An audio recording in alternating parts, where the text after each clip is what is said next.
Well, hello YouTube, it's me, Fortnester, and welcome back to another film theory reaction. And, this is a little bit of a weird one. So, if the title of this video is to be believed, Stitch is not an alien? Okay. So,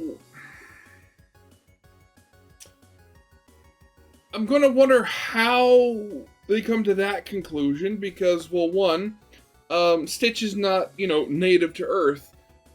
He's not even technically a natural species. He was made by Jumba, who himself is an alien, in space, so, by that logic, he himself is an alien as well. And, I mean, if they're going to try to get around it by, saying, oh, he was, made by using, Earth creatures, he wasn't. I mean, I remember the, I forget what they were, but they were for the Lilo and Stitch cartoon. The one where they found homes for all the other experiments that fell to Earth. There was I forget there was there was a series of shorts or something.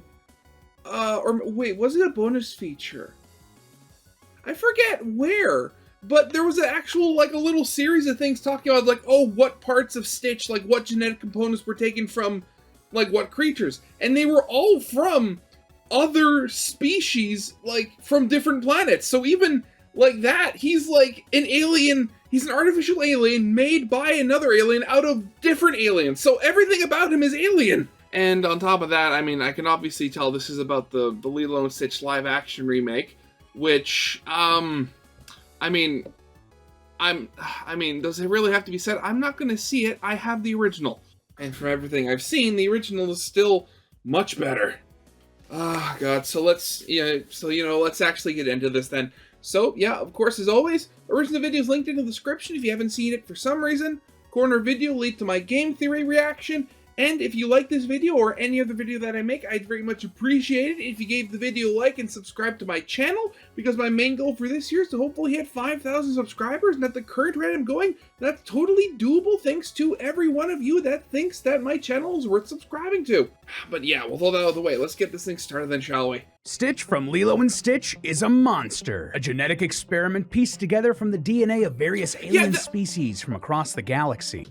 That was it. Okay, so now I'm remembering. So this whole clip thing, this was on the, this was like a small animated featurette or something on what was it, Lilo and Stitch 2? Stitch has a glitch, I think, if I remember correctly now.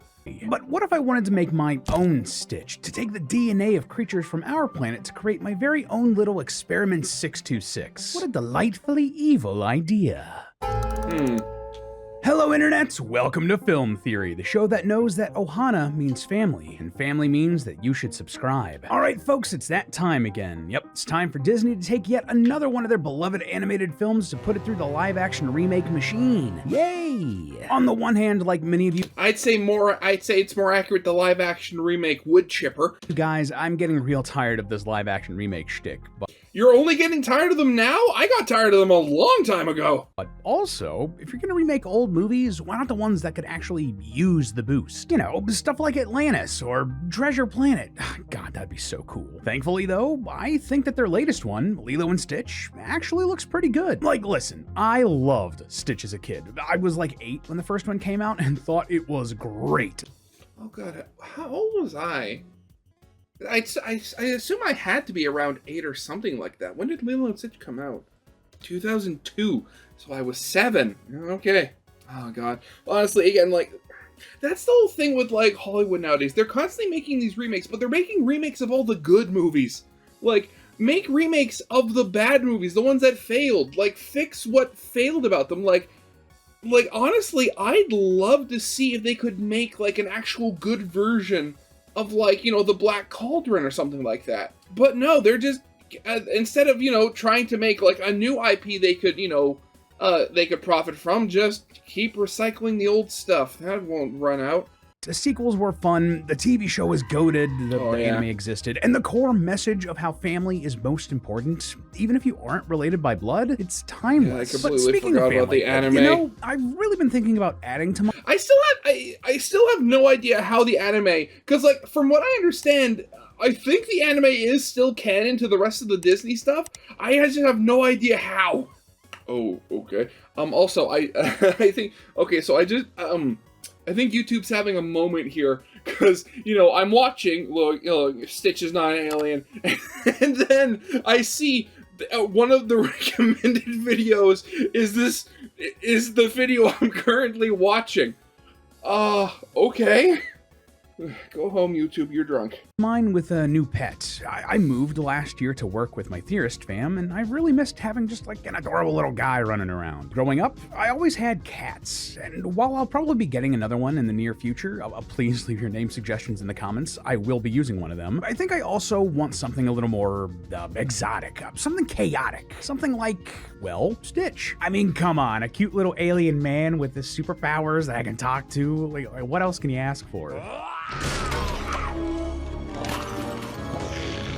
Okay, nobody's perfect. But alas, there are a few minor issues with my dream of adopting my very own Stitch. Despite this being a live-action remake, Stitch isn't real. He's a CGI cartoon, and even in-universe, he's an alien genetic experiment. Stitch was created by stitching together the DNA of aliens from across the universe. I wonder if that was intentional. Actually, now I'm curious. Where did they get the name Stitch from? Is this literally just what they get the name from? And there's the creators Lilo and Stitch intentionally chose the name Stitch to highlight the duality of his character. Huh. Okay. And unfortunately for me, I don't have $150,000 lying around to go. Yeah, I can't go up in your, penis-shaped rocket. Fly up in Jeff Bezos' rocket for 11 minutes to go find myself an alien life. So if I want a real-life Stitch, I have to figure out how to make one myself using what we got here on Earth. Yeah, if Stitch was created by splicing together the DNA of different aliens, why couldn't we do the same with the weird and wacky creatures we have here on Earth? Is this a dumb idea? Yes! Maybe. Is it even technically possible? Probably not. Do I care? Not one bit. I mean, listen, we've been hitting some heavy topics lately. I hope one that's fun and lighthearted. Not every theory needs to be over the top. But even then, believe me when I say that the hardest part of actually making a real-world Stitch isn't going to be what you expect. I mean, what I expect the hardest part would be just finding a way to get all of the desperate, different DNAs to work together in a single creature. I mean, we already have, the closest we have today are like mules and ligers, and they're like animals that are the offspring of genetically similar creatures. And they already have all sorts of like health problems and stuff that can arise from them.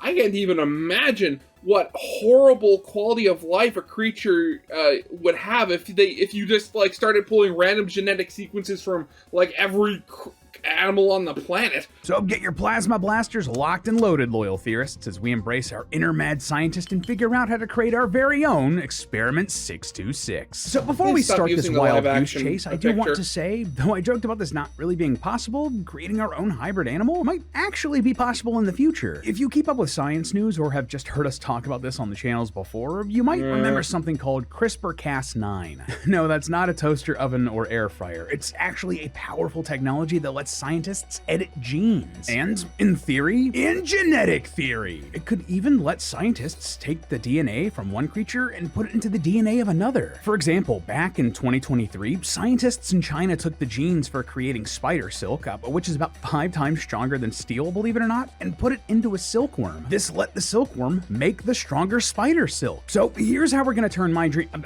our dream of making my very own Stitch into a reality. We're gonna start with the base animal, and then for each of Stitch's wacky traits, we'll find a real-life animal with equally wacky traits, and then yoink that DNA using CRISPR. Easy peasy. By the end of it, we'll hopefully have created the perfect little guy for my Ohana to be complete. So this now then begs the question, what should our baseline animal be? Well, in Lilo and Stitch, Lilo and Nani adopt Stitch because they think he's a dog. But while he certainly has the loyalty of man's best friend, he absolutely does not look the part. He's got a shorter body, a bulbous nose, and opposable claws. A more fitting template would be, well, Nani, what do you think? I think it might be a koala, an evil koala. And you know what? I agree. A koala is going to be a great template to serve as the starting point for our little experiment.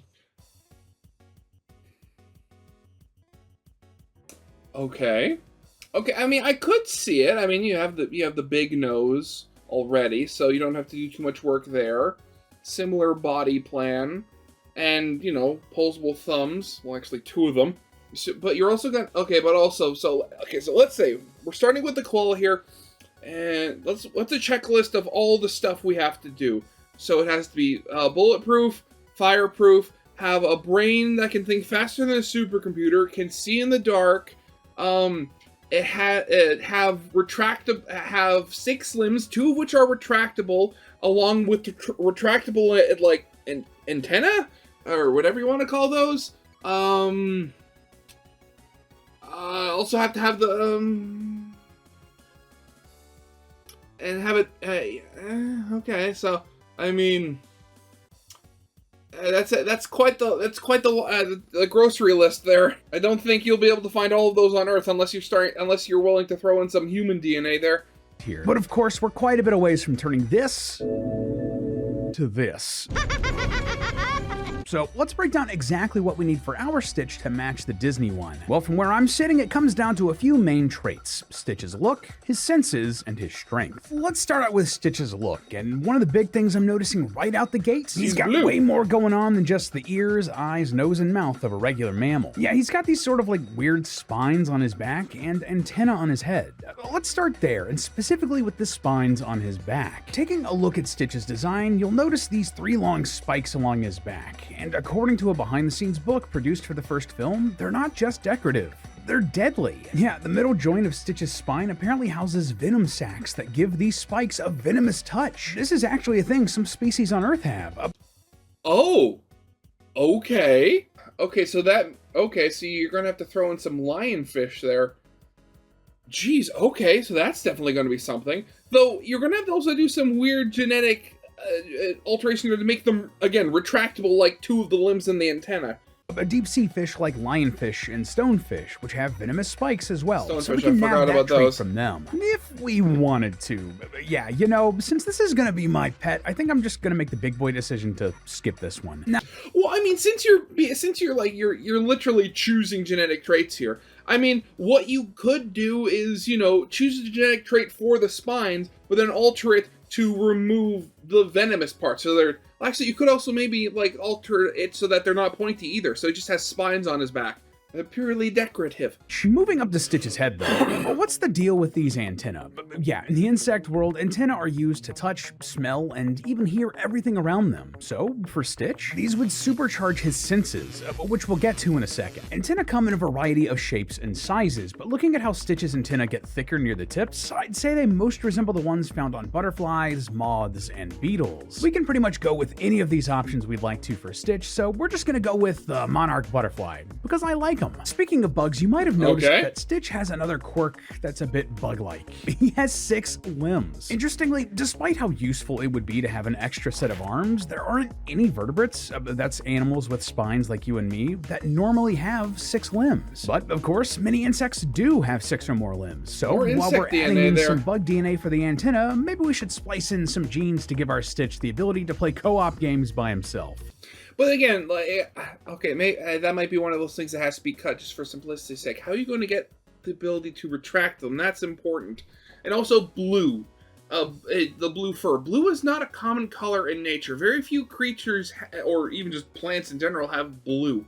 So finding something with the DNA for blue, pigment, is going to be very hard. But that's a little easier said than done. Why? Yeah, well, of course. Number of arms and legs isn't exactly a gene that we can find, so we're gonna have to get a little bit creative. See, while there might not be a gene for how many legs you have, many animals do have what is known as Hox genes. These are super important in early development and making sure that your head is on straight. Literally. Hox genes are basically kind of like blueprints. They maintain the body plan for, well, your body. They make sure that your head, arms, and legs are on the right spot while you're developing. Each section of the body gets its own set of Hox genes, and when these genes are damaged, some pretty wacky things can happen. Like this fruit fly, your head you'll can notice melt. has a leg growing out where an antenna should be. So what does that mean for our Stitch? Well, this would be the best chance for us to make sure that he has 6 limbs. If we can go into Stitch's Hox genes using our CRISPR technology and just copy the section of his genes responsible responsible for arms, theoretically, that might get him to sprout an extra set of limbs. Maybe. There's no actual data on if this would work or not, but hey, it's worth a shot. But speaking of limbs, we should talk about this too. Yeah, one good thing that retractable. Stitch is able to do is very slurp his important. extra appendages back into his body. Why couldn't you just make this easy, buddy? After doing a deep dive into the research, Hey, you're the one that wants to make a literal, real version of a literal cartoon character.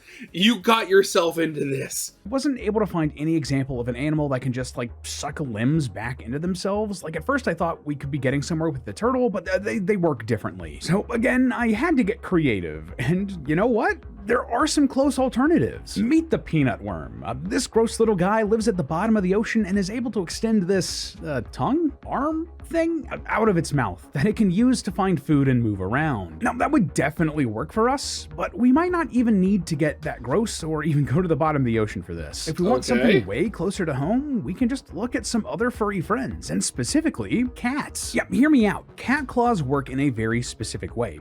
See, cats have muscles and tendons in their feet that, similar to Stitch, let them extend and retract their claws into their bodies at will. While retracting, the muscles even kind of look like rubber bands that pull and fold the claw back into the paw. And if we look at that art book from earlier, the description they give for how Stitch's arms retract looks pretty similar. So yeah, let's go with the DNA of our feline friends instead of that gross ocean worm for this one. Okay. I mean, you might have to do a bit of both here. Who knows? We were dealing with genetics. Genetics is funky. Okay, so that's all good, but listen up because now it's time to look at Stitch's ears. Yep, Stitch's big floppy ears aren't just for show. We actually see in the first movie that he has incredible hearing, and he's straight up able to hear whispers from dozens or even hundreds of feet away. Well, what's he doing? Keep quiet. He's listening for us. How good is his hearing? Now, if we're looking for ears that look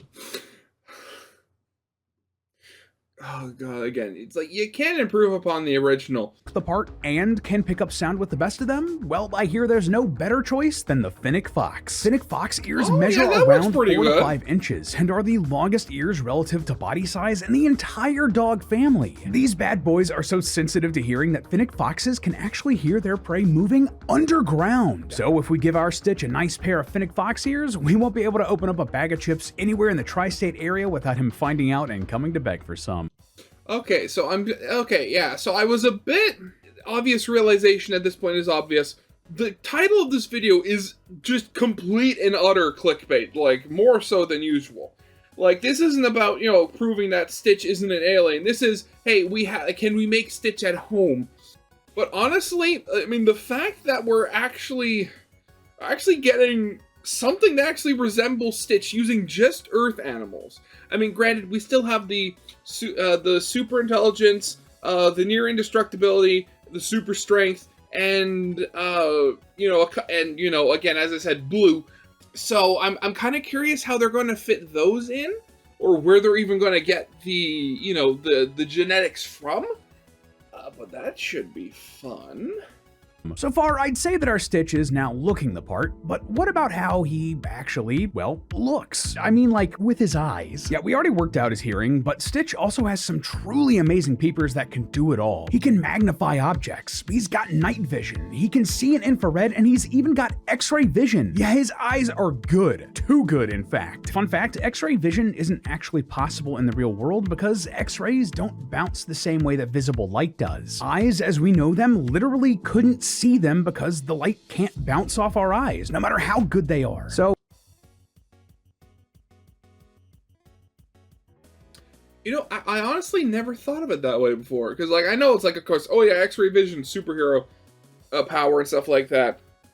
And I know, like, the reason why, X-rays, getting an X-ray even works is because usually your bones and stuff are dense enough that they actually stop the X-rays, and then that difference can be picked up on whatever you were using to detect the X-rays and stuff like that. But I never even thought of the fact that, oh yeah, your eyes aren't made of the same stuff your bones are. Of course, that wouldn't really work. So you wouldn't get like the return or something like that, unless your X-ray vision like somehow worked on like ambient X-rays. And you had little structures in your eye similar to like cones and rods that were able to like detect X-rays? Huh. Now I want. Okay, now I actually want to see a video about that. Like, how could you physically make superpowers real?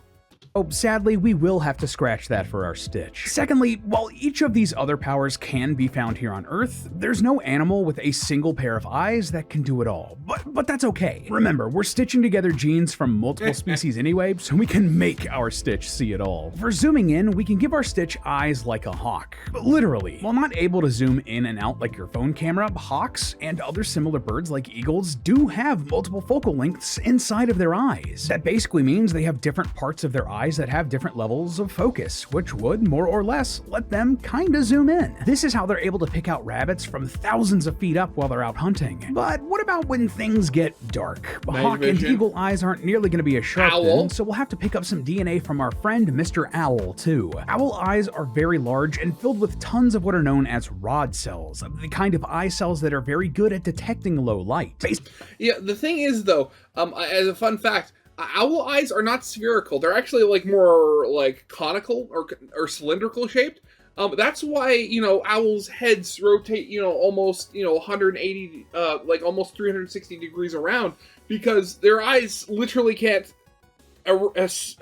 turn in their sockets. Basically, the more rods inside of your eyes, the more light is able to get in, even when it's dark. That means that owls, and therefore our Earthling Stitch, can find prey even in low light, even in the dead of night. Now, that leaves the final piece of this vision puzzle being seeing infrared light. If you don't know, humans are only able to see colors in a very narrow band of what light actually exists. This is called visible light, and it's the classic Roy G. Biv stuff you learned about in school. Yep. But just outside of that range, you have ultraviolet, which means above violet light, and infrared, which means below red light. Now, while you and me can't see those colors, some animals can, including the most unlikely animal of all, the key to finishing out Stitch's eyesight, the goldfish. Yeah, I'm not kidding. Really? Turns out that out of all the animals out there, goldfish are among the few that can see both infrared and ultraviolet light. So combining the zoom and enhancement of the hawk, the night vision of the owl, and the broad color vision of the goldfish, ain't nothing getting past our Stitch's eyes. Now, if you thought his sight and sound made Stitch superhuman, you ain't seen nothing yet. There's one more ability that Stitch has that's second to none: his incredible strength.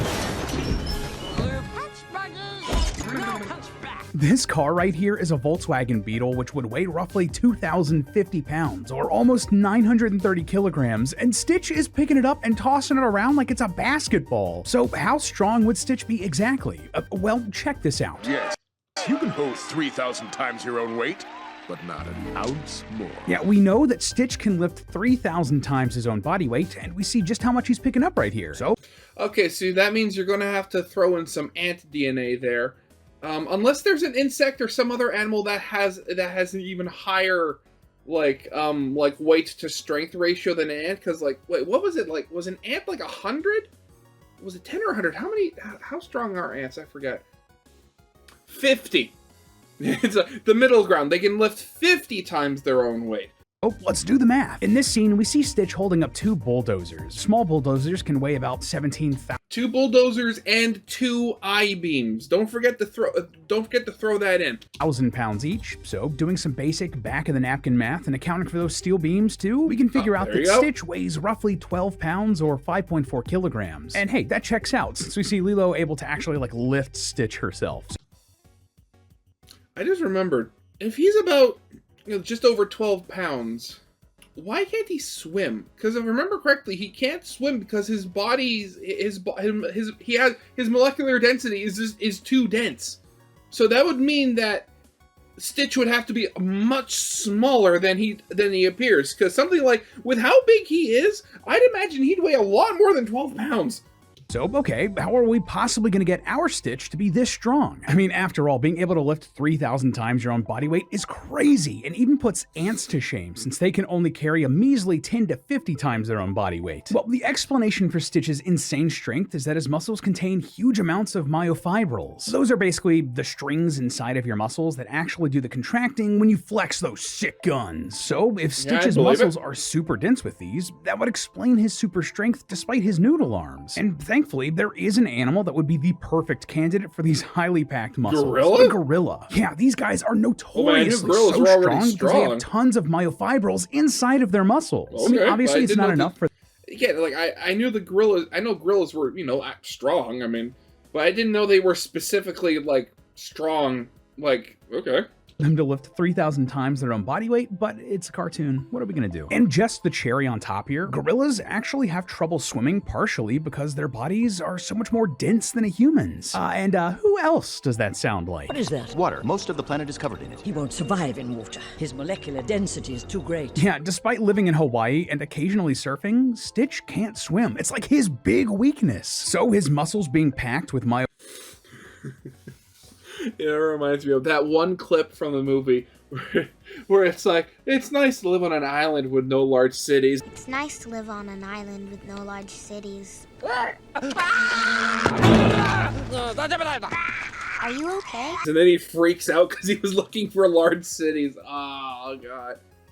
Oh, God, beautiful. Myofibrils more than I really a gorilla. wanna It watch all Lilo and just Stitch again lines now. up. I do wonder who'd win in a fight, though. 100 gorillas or one Stitch? And at this point, we've Stitch? spliced Oh, up come this on. koala with DNA from everything from a fennec fox, a butterfly, hawk, owl, goldfish, gorilla. We even duplicated his arms. And still, that doesn't cover every single thing we see throughout this franchise, like turning into a ball like an armadillo, or a sense of smell comparable to a wolf. But all of that, it's easy to come by, not at all a challenge to put in. But, well, here's the thing. There is one last thing our real Stitch is missing, and it comes back down to his look. Yeah, okay, I strategically left this out when talking about that because while doing my research, it was surprisingly hard to find animals that fit this. And what was this incredibly difficult trait to find? Well, believe it or not, Stitch's color, his blue fur. Yeah, I'm serious. See, while it's not unique in the world of animated mascots, blue is one of the rarest color pigments found in nature. Blue dye used to be super valuable in ancient times because it was so hard to find stuff to actually make it, and animals don't exactly evolve to look blue most of the time. And Yeah, it's kind of a feedback cycle there since, like, oh, blue doesn't appear in nature that often, so then animals aren't going to evolve to be blue since there's nothing blue in nature. So it's, I think, like, if I remember correctly, I think, like, one of the few animals that is, like the blue jay or something like that, I think specifically, like, their feathers aren't even like pigmented blue. Like they have like internal structures that like bounce the light weird in them, and that's what makes them look blue, if I remember correctly.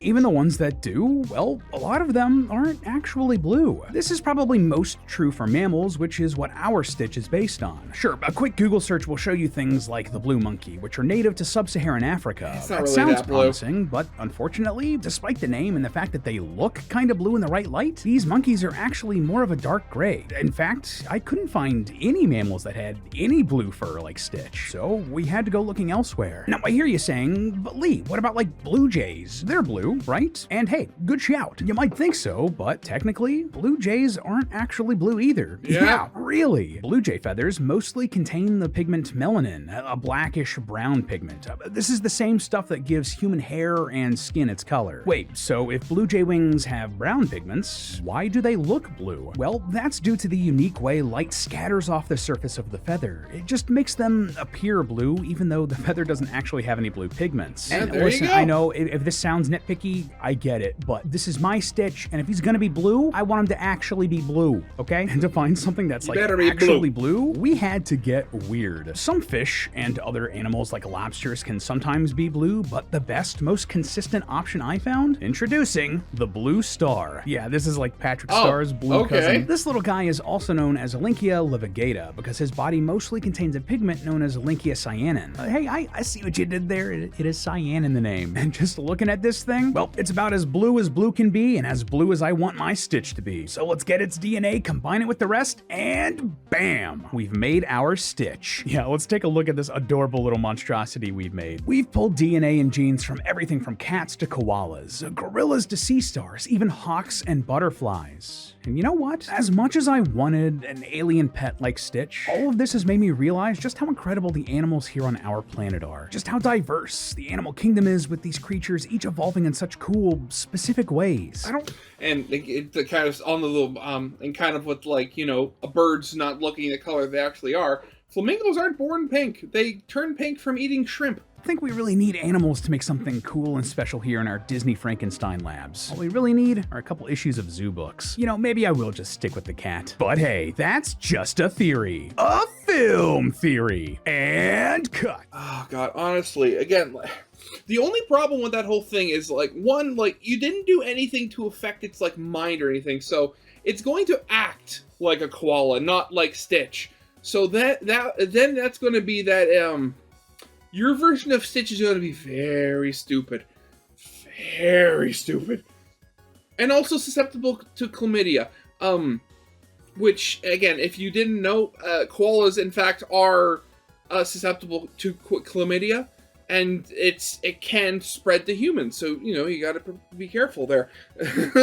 Yeah, but that's gonna definitely be it. I mean, again, the whole thing, like, this video makes me want to watch Lilo and Stitch again, and I have the DVD downstairs somewhere. We just need to pull it out. Because, God forbid, I'm not going to waste money watching that live-action remake. Ugh. But yeah, that's definitely going to be it for now. So, yeah, of course, as always, I hope you guys liked. If you did, leave a like, subscribe if you have not, and I'll see you guys next time. Goodbye.